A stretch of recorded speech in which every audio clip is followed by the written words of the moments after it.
I just like to thank the organizers of the event, and I think these events are very important where we can have an interchange and a dialogue and be respectful of everybody's opinion and learn from each other.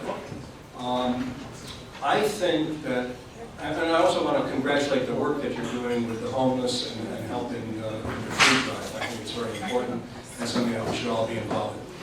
I think my position represents the majority, probably 70% of the Israeli public and probably 65 or 70% of the American Jewish public. And that is a position that Israel has been yearning for peace since its creation and has made many, many concessions to try to achieve peace. And unfortunately, as we sit here today, one of the problems is we don't have a partner for peace. Matter of fact, we have in the Palestinian Authority a group that refuses to sit down and negotiate with Israel. And in the Gaza Strip, we have Hamas, which is dedicated to the destruction of the state of Israel.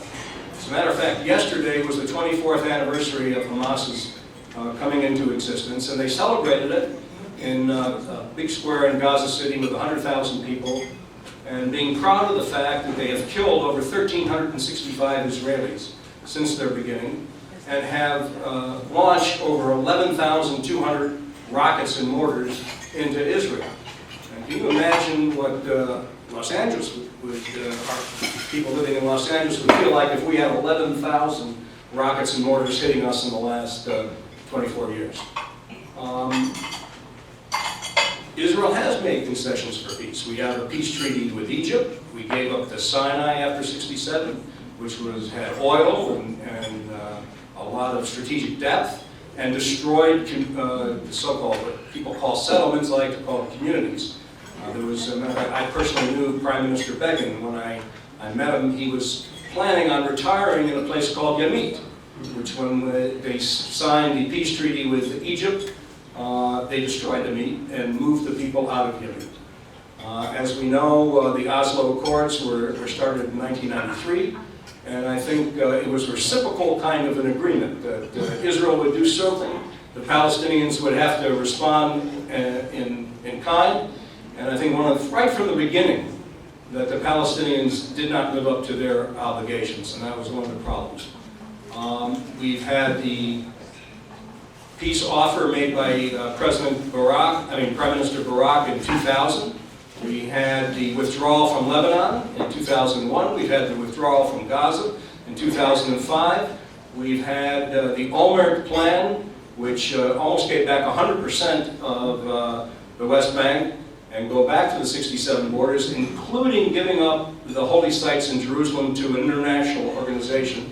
And all of those offers were rejected by the Palestinians.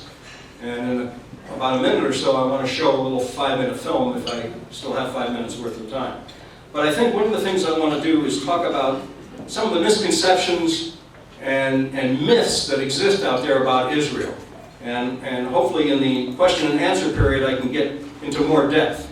I think one of the first myths that exists is that the root of the Middle East conflict is the Arab-Israeli conflict. And I disagree with that totally. In Bahrain, the Shiites wouldn't be fighting the Sunnis if Israel didn't exist. The Algerian Civil War wouldn't have taken place if Israel didn't exist. It has nothing to do, the Arab Spring has nothing to do with the Israeli-Palestinian conflict. I think a second myth is that the Palestinian conflict is about land.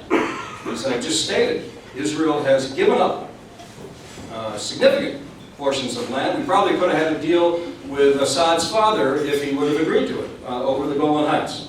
The third thing is that the settlements, so-called settlements, are an obstacle to peace. I don't believe that for 1 minute.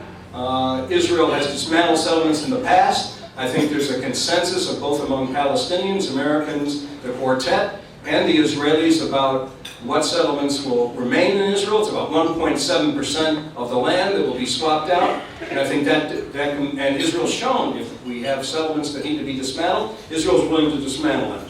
I think the third myth is that the so-called Jewish lobby in America dominates and makes foreign policy in the Middle East. I totally disagree with that, and I think in some respects it's an anti-Semitic and racist view.